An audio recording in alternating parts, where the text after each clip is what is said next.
Good morning student. Online classes में I welcome to all of you. Gender school and society में आप पढ़ रहे हैं जेंडर इशू। जेंडर संबंधी मुद्दों में आपने आज पढ़ा स्त्रीवाद।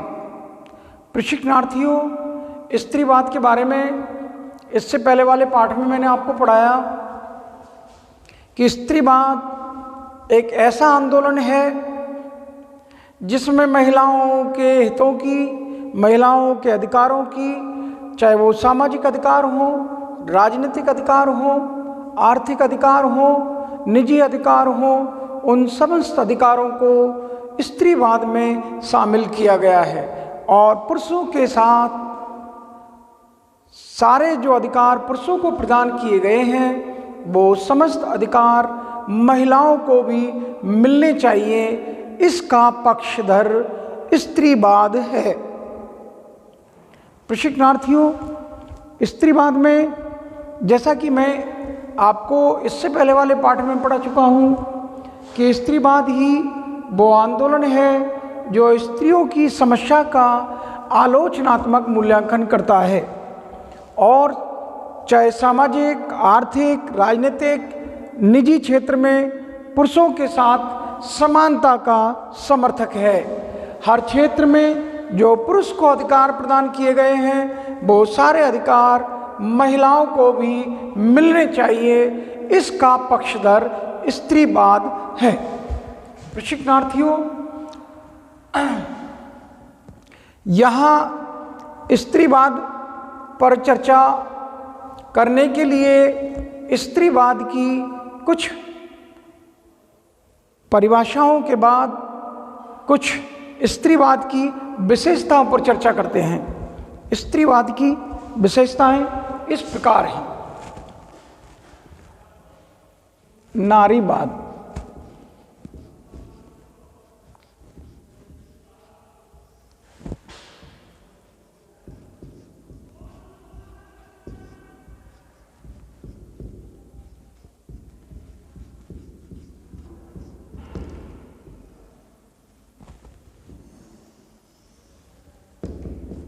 प्रशिक्षणार्थियों, स्त्रीवाद की कुछ विशेषताएं हैं जिन पर हम यहाँ चर्चा कर रहे हैं। पहली विशेषता है स्त्रियां लैंगिक प्राणी नहीं, मण प्राणी है। जैसा कि मैंने आपको बताया कि उनको लिंग के आधार पर पक्षपात नहीं करना चाहिए। उनके स्वभाव को और उनके महत्व को समझना चाहिए। लिंग के आधार पर महिलाओं से पक्षपात नहीं करना चाहिए। यहाँ स्त्रियों को जैसा कि स्त्री प्राणी, पुरुष प्राणी ना मानकर उनको एक मानवीय प्राणी माना जाए। क्या है मानवीय प्राणी? महिलाएं माता के रोल में, महिलाएं बहन के रोल में, महिलाएं पत्नी के रोल में, उनको इस प्रकार के जो ये रोल प्ले समाज ने दिए हैं या समाज करवाता है उनसे हटकर उनको इंसान मानना चाहिए।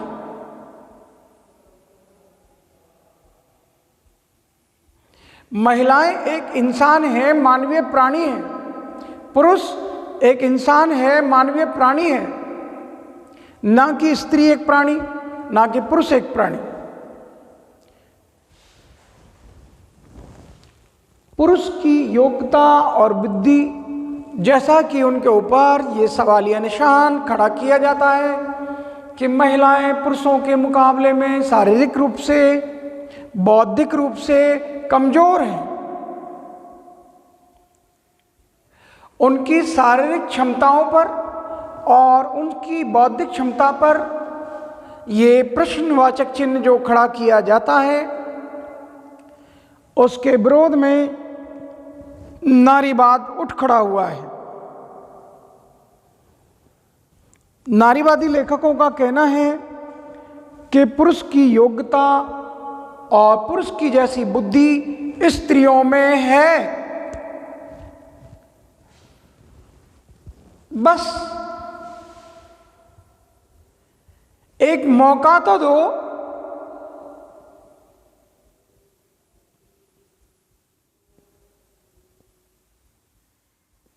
रेस के मैदान पर लाकर उनको खड़ा तो करो।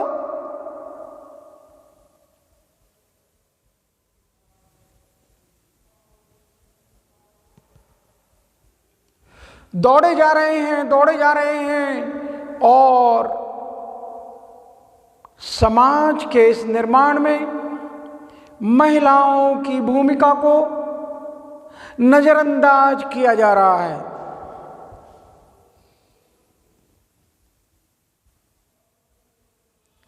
आर्थिक रूप से सक्षम पुरुष, सामाजिक रूप से सक्षम पुरुष, राजनीतिक रूप से सक्षम पुरुष, और फिर कहते हैं कि हमको कोई नहीं हरा सकता। भाई हराएगा कौन? दौड़ तो पुरुषों की है, महिलाएं तो शामिल ही नहीं हुई। महिलाओं को एक मौका तो दो दौड़ने का, फिर पता चल जाएगा कि इस दौड़ में आज आपका सामना किससे हुआ है। अभी तक आपने मुकाबला किया है अपनों से, अब आप मुकाबला करेंगे स्त्रियों से। तब आपको अपनी शक्ति का, अपनी क्षमता का, चाहे शारीरिक हो चाहे बौद्धिक हो, जिस पर आप गुरूर कर रहे थे, वो गुरूर हो सकता है चकनाचूर भी हो जाए। क्योंकि मैं देखता हूँ जिन बालिकाओं को, जिन महिलाओं को अवसर दिए गए, वो जब रिजल्ट निकलते हैं तो यही आता है, मीडिया में सबसे हेडलाइन बनती है, लड़कियों ने फिर बाजी मारी। लड़कों के रिजल्ट से उनका रिजल्ट अच्छा रहा, ये बाजी मारी। लड़कियों ने फिर बाजी मारी, ये सेंटेंस आता है। परीक्षा परिणामों को लेकर उनकी सफलता के जो रिजल्ट आते हैं उसमें आप देखते हैं कि महिलाओं को ये शिक्षा का मौका दिया गया तो उन्होंने अपनी छवि को निखार कर बता दिया। तो लेखक ये कह रहे हैं कि अब तक आपने माता, पत्नी, बहन उनको ये माना, बल्कि ये नहीं, उनको एक इंसान मानकर चले। और वो ना पुरुष से किसी शारीरिक क्षमता में कम है, ना पुरुष से किसी बौद्धिक क्षमता में कम है। बस आवाज ये है कि उनको एक मौका तो दिया जाए, एक अवसर तो दिया जाए। नारीवाद की विशेषता, समान अधिकार और समान अवसर।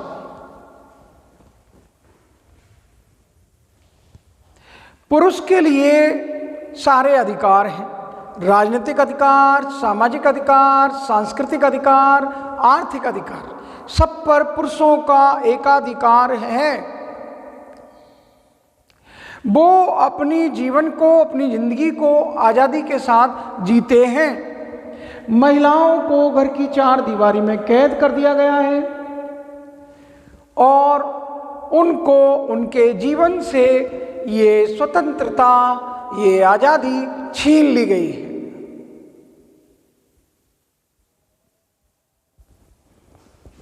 प्रशिक्षणार्थियों, ना वो अपना स्वयं का व्यवसाय कर सकती हैं, ना वो अपनी मर्जी से विवाह कर सकती हैं, और उनके लिए कोई अत्याचारी पति मिल जाए तो उनको पाठ पढ़ाया जाता है, भला है बुरा है जैसा भी है, मेरा पति मेरा देवता है। तो वो देवता के साथ तलाक जो देवता नहीं है, राक्षस से काम कर रहा है, वो देवता के नाम पर कलंक है, वो राक्षस के जैसे कार्य कर रहा है, उससे तलाक भी नहीं ले सकती। तो उनको तलाक का अधिकार नहीं, विवाह का अधिकार नहीं, व्यवसाय का अधिकार नहीं, जीवन को जीने का अपनी इच्छा अनुसार ये अधिकार नहीं, उनके लिए वोट देने, अपनी इच्छा अनुसार मत देने का अधिकार नहीं, अपनी इच्छा अनुसार चुनाव लड़ने का अधिकार नहीं, अपनी इच्छा अनुसार नौकरी पाने का अधिकार नहीं। उसको सारे अधिकारों से हमारे समाज ने वंचित कर दिया है। उसी के विरोध में ये फेमिनिज्म, ये नारीवाद, स्त्रीवाद उठ खड़ा हुआ है। प्रशिक्षणार्थियों, यहाँ पर चर्चा की जा रही है समान अधिकार समान अवसर की। अब आपके सामने जो स्त्रियों को समान अवसर और समान अधिकारों की बात की गई है, प्रशिक्षणार्थियों, यहाँ पर अगला जो नारीवाद की विशेषता है, पितृ प्रधानता का विरोध। ये संगठन, ये विचारधारा, ये आंदोलन शोषण के, दमन के, दुर्व्यवहार के, जो महिलाओं के संग शोषण हुआ है, महिलाओं के संग जो दमन हुआ है, महिलाओं के संग जो दुर्व्यवहार होता है, उसके विरोध में उसका एक ही मूल कारण है पितृ प्रधानता का होना। हमारा समाज महिलाओं को दोयम दर्जा प्राप्त,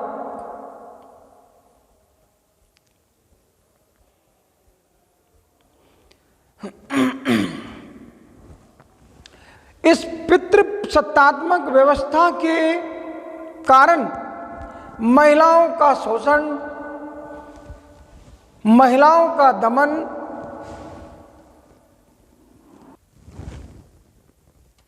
प्रशिक्षणार्थियों, जो पितृ सत्तात्मक व्यवस्था हमारी है, उसी के कारण महिलाओं के साथ दुर्व्यवहार, महिलाओं के साथ शोषण और दमन होता है।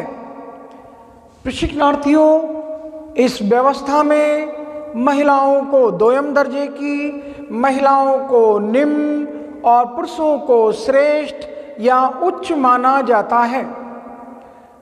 तो इस पितृ सत्तात्मक व्यवस्था का विरोध करने के लिए स्त्रीवाद, ये विचारधारा, स्त्रीवाद की विचारधारा तैयार हुई है। परिवार की संस्था का विरोध। पुरुष को यह अधिकार दिया गया है कि वो महिलाओं को अपने अधीन रखे, महिलाओं से अपनी अधीनता स्वीकार करवाए। महिलाओं का शोषण करना, महिलाओं को घर की चार दीवारी में अंदर कैद कर देना, और तो और जो बच्चों का समाजीकरण किया जाता है, उस समाजीकरण में लड़कों को यही शिक्षा दी जाती है कि वो मर्द हैं, वो पुरुष हैं, उनका घर पर, परिवार पर, परिवार की संपत्ति पर और सारी व्यवस्था पर प्रभुत्व है। उनको ये पाठ पढ़ाया जाता है। बेटों को, बच्चों को ये पाठ पढ़ाया जा रहा है समाजीकरण में कि महिलाओं को घर की चार दीवारी में रखना है, महिलाओं को दबा कर रखना है, महिलाओं को डरा कर रखना है, महिलाओं को धमका कर रखना है।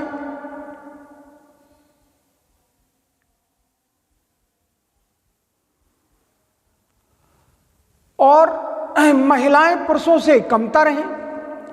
ये जाम पिलाए जा रहे हैं बेटों को क्योंकि पुरुष श्रेष्ठ हैं, उसी का प्रभुत्व है, तो ऐसी सामाजिकरण की व्यवस्था वो परिवार के द्वारा की जाती है। तो परिवार नामक संस्था का स्त्रीवाद, नारीवाद, फेमिनिज्म विरोध करता है। प्रशिक्षणार्थियों, ये फेमिनिज्म इस परिवार की संस्था का विरोध करता है, क्योंकि परिवार ही है वो जड़ जहां से ये बीज बोए गए हैं, जिसमें पुरुष का प्रभुत्व स्थापित करना सिखाया गया, पुरुषों को महिलाओं से बढ़कर माना गया और महिलाओं को पुरुषों से निम्न दर्जा दिया गया।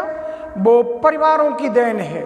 इसलिए स्त्रीवाद इस संस्था का विरोध करता है, परिवारवाद का विरोध करता है, पारिवारिक संस्था का विरोध करता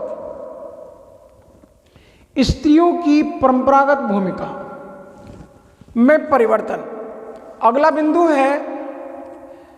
स्त्रीवाद की अगली विशेषता ये कहती है कि महिलाओं को चूल्हा, चौका, झाड़ू, बर्तन, पोंछा, पुनः सुन लीजिए, चूल्हा, चौका, झाड़ू, बर्तन, पोंछा, चौका, पोंछा एक ही बात है। घर में साफ सफाई करना, घर की चार दीवारी में अंदर रहना, पुरुषों की सेवा करना, बच्चों की परवरिश करना, बच्चों का लालन पालन करना, इससे अधिक उसकी सीमा नहीं है कि वो बाहर आ जाए, इस सीमा में ही रहेगी। बाउंड्री खींच दी गई है। उनको ये परंपरागत भूमिका जो दी गई है, तो स्त्रीवाद ये कहता है, स्त्रीवादी विचारधारा ये कहती है कि ये कोई गॉड की, भगवान की ईश्वरीय वाणी या देवीय वाणी नहीं है, कि कोई देवीय आदेश हो कि महिलाएं घर में चूल्हा, चौका, बासन, झाड़ू, बर्तन, पालन पोषण ये करेंगी, बच्चों की परवरिश करेंगी। नो नो नो, ये नहीं करेंगी। अब तक बहुत कर लिया, अब नहीं करेंगी। महिलाएं ये चाहती हैं कि उनकी ये परंपरागत भूमिका जो उनको सौंपी जाती है, उस भूमिका को बदला जाए। स्त्रीवादी विचारधारा ये कहती है कि उनकी इस भूमिका को बदल दिया जाना चाहिए। अगला बिंदु है एक पति एक पत्नी विवाह का विरोध। प्रशिक्षणार्थियों, महिलाओं को दासी के रूप में, महिलाओं को अर्धांगिनी के रूप में, महिलाओं को उम्र भर ये अपने पति की सेवा करना, बच्चों की परवरिश करना, और इसी में उसकी उम्र न जाने कब निकल जाती है, बीत जाती है, तो वो ऐसे अपनी उम्र को बिताने के, जो एक विवाह कर लिया एक पति से एक पत्नी, तो इसका विरोध करती हैं, वो इस दासता से मुक्ति चाहती है। महिला स्त्रीवाद की विचारधारा का ये कहना है कि पति एक बार अपनी पत्नी को ले आया और उसी पति के साथ में उस पत्नी को लंबे समय तक रहना पड़ता है। वो नहीं चाहती कि एक पति के साथ वो लंबे समय तक रहें। उनको उस पति की गुलामी से छुटकारा मिलना चाहिए। वो नहीं चाहती कि एक पति के साथ अपने जीवन को गुजार दिया जाए। वो चाहती हैं कि उनके बच्चों की परवरिश का कार्य जो उनको सौंपा जाता है, उससे उनको छुटकारा मिले। इसलिए वो पति की सेवा में सेवा करते करते न जाने कब उनकी उम्र निकल जाती है, बीत जाती है और वह बूढ़ी हो जाती हैं। इसलिए ये स्त्रीवाद ये चाहता है कि महिलाओं को भी ये मौका मिलना चाहिए कि वो एक पति से अलग रहना चाहती हैं, एक पति के साथ अपने जीवन को व्यतीत करना नहीं चाहती। बच्चों की सार्वजनिक देखभाल हो। अगला बिंदु है, स्त्रीवाद का कहना है कि उनके बच्चों की परवरिश के लिए, देखभाल के लिए, पालन पोषण के लिए समाज की जिम्मेदारी सुनिश्चित होनी चाहिए। प्रशिक्षणार्थियों, क्योंकि बच्चों की परवरिश से महिलाओं की शारीरिक क्षमता, महिलाओं की शारीरिक बनावट, उस पर आघात होता है। वो बच्चे की परवरिश में, बच्चे को पालन पोषण में अपनी शारीरिक क्षमताओं का विनाश या शारीरिक कमजोर हो जाती हैं और उनके सौंदर्य पर भी यह आघात होता है, उनकी सुंदरता भी कम होने लगती है। इसलिए स्त्रीवादी संगठन या स्त्रीवादी विचारधारा ये नहीं चाहती कि महिलाओं को बच्चों की देखभाल करना चाहिए। वो चाहती हैं कि उनके बच्चों की देखभाल के लिए समाज की जिम्मेदारी सुनिश्चित की जाए, जिसमें कोई प्रोफेशनल नर्सेज हों और नर्सिंग होम में उन बच्चों की देखभाल की जाए जो बच्चों की परवरिश कर सकें, बच्चों का पालन पोषण कर सकें, जिससे महिलाओं की शारीरिक कमजोरी और सुंदरता बरकरार रहे।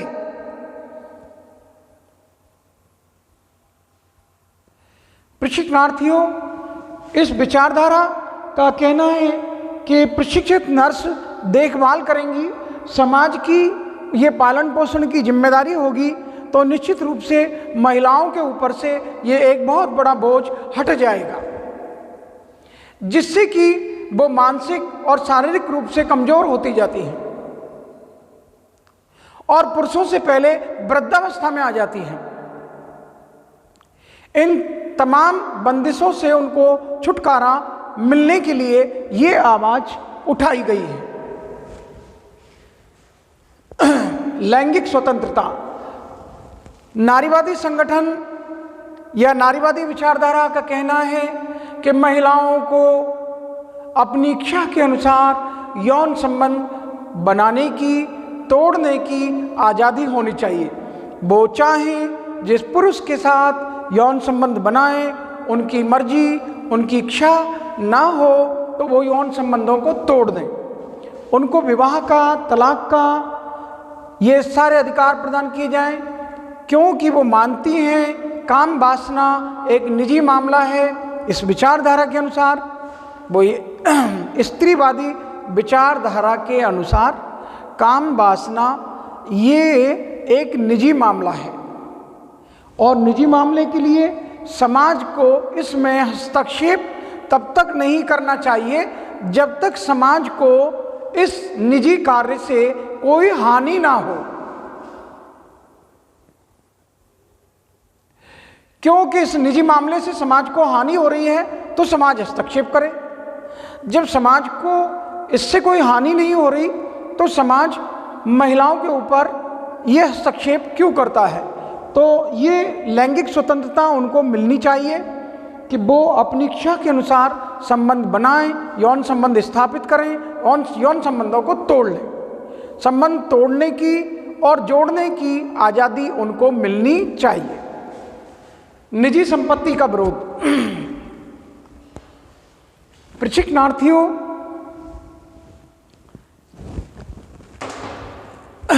महिलाओं को जो पुरुषों के अधीन किया गया है वो यही है संपत्ति, क्योंकि पुरुष विवाह इसलिए करता है कि उसको जो संपत्ति है विरासत में कोई उसका वारिस संभाल ले। तो विरासत में जो संपत्ति पुरुष छोड़कर जा रहा है तो वो चाहता है कि उसका कोई शुद्ध वंशज हो, इसलिए वो पुत्र आदि धन की प्राप्ति के लिए विवाह करता है और महिलाओं को बच्चे पैदा करने की एक मशीन से ज़्यादा नहीं मानता। इस विचारधारा का कहना है, स्त्रीवादी विचारधारा ये कहती है कि पुरुष महिलाओं से इसलिए विवाह करता है कि वो चाहता है कि जो अपनी निजी संपत्ति है उसको वो अपने शुद्ध वंशज को सौंप जाए और महिला को वो सिर्फ एक बच्चे पैदा करने की मशीन के रूप में देखता है। तो महिलाएं चाहती हैं कि उनको इस निजी संपत्ति का वो इसलिए विरोध करती हैं कि इस संपत्ति के कारण ही उनके साथ ये शोषण, ये दमन, ये दुर्व्यवहार होता है। स्त्रियों की आर्थिक स्वनिर्भरता, अगला बिंदु है कि आत्मनिर्भर महिलाओं को बनाया जाए। जब वो आत्मनिर्भर बन जाएंगी तो पुरुषों की तरह अपने उद्योग धंधे भी लगाएंगी, पुरुषों की तरह शिक्षा भी प्राप्त करेंगी, पुरुषों की तरह डॉक्टर, इंजीनियर और एडवोकेट बनेंगी, वकालत करेंगी, देश के निर्माण में महत्वपूर्ण भूमिका अदा करेंगी, चिकित्सा विभाग में अपनी सेवाएं देंगी। प्रशिक्षणार्थियों, स्त्रियों को आर्थिक रूप से आत्मनिर्भर बनाने के लिए स्त्रीवाद वकालत करता है।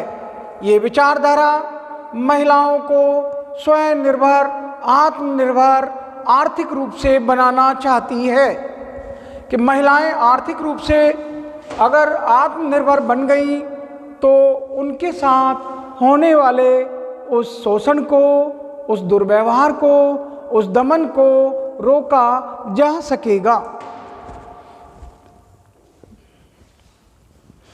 अगली विशेषता है कि स्त्रियां एक उत्पीड़न वर्ग से संबंधित हैं। महिलाओं का लंबे समय से उत्पीड़न होता आया है। प्रशिक्षणार्थियों, चाहे समाज कोई इस्लामिक समाज हो, मुसलमान समाज हो, हिंदू समाज हो, जैन समाज हो, बौद्ध समाज हो, ईसाई समाज हो, सिख समाज हो, समाज कोई सा भी हो, सभी समाजों में, सभी जातियों में, सभी वर्गों में महिलाओं के साथ ये शोषण होता रहा है, ये उत्पीड़न होता रहा है। प्रशिक्षणार्थियों, उसके पीछे क्योंकि पितृ प्रधान व्यवस्था के लिए कोई कानूनी प्रावधान नहीं, महिलाओं को पुरुषों से कम अधिकार दिए गए हैं। परंपरागत कार्य महिलाएं जो पहले करती थी वो आज भी कर रही हैं। आर्थिक रूप से महिलाएं आज भी पुरुषों के सामने हाथ फैलाए खड़ी हैं। पिता के घर में हैं तो पिता के सामने हाथ फैलाती हैं, पति के घर में हैं तो पति के सामने हाथ फैलाती हैं, और जब वृद्धावस्था में आ गई हैं तो पुत्र आदि के आगे हाथ फैलाती हैं। ऐसी स्थिति में महिलाएं आर्थिक रूप से आत्मनिर्भर नहीं हैं, आज भी नहीं। ना कोई वो बड़ी कंपनी की मालिक, ना बड़े उद्योग धंधों की मालकिन है। प्रशिक्षणार्थियों, यहाँ पर जो चर्चा है महिलाओं के उत्पीड़न के विरोध में, ये स्त्रीवाद उठ खड़ा हुआ है। ये विचारधारा जो एक नई विचारधारा है, उस विचारधारा का उद्देश्य यही है कि महिलाओं को पुरुषों के समान अधिकार प्रदान किए जाएं और महिलाओं को पुरुषों के समान या पुरुषों के समकक्ष खड़ा किया जाए। प्रशिक्षणार्थियों, यहाँ पर चर्चा का मुख्य मुद्दा यही था कि नारीवाद की इस व्यवस्था को, नारीवाद की इन विशेषताओं के बारे में जो आपको अध्ययन कराया गया है, मैं समझता हूँ ये नारीवाद की विशेषताएं जो आपको पढ़ाई गई हैं आपके समझ में जरूर आई हो। प्रशिक्षणार्थियों, समझ में नहीं आता है पूछ लीजिएगा। मैं यहीं पर अपनी वाणी को विराम देता हूँ और आपके लिए धन्यवाद ज्ञापित करता हूँ। Thank to all of you. Okay.